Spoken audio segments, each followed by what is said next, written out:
की जय, उमापति महादेव की जय, लगले लखन लाल की जय, माँ दुर्गे भवानी की जय, मैया सरस्वती की जय, मैया अन्नपूर्णा की जय, माँ लक्ष्मी की जय, राधे कृष्ण भगवान की जय, हनुमान बजरंग बली की जय। ताई आज शिवरात्रि के मौके पर शिव जी का वो शादी की सालगिरह है, उसके उसी पर एक गाना सुनाने जा रही हूँ। नारद जी कैसे वर खोज के लाए हैं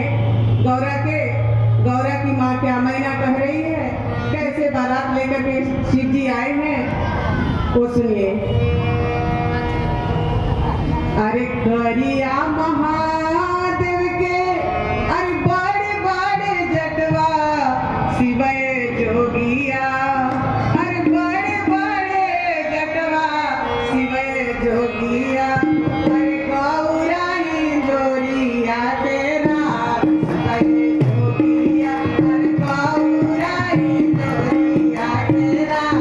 शिवय जोगिया, अरे गौराई जोरिया तेरा शिवय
शिवाय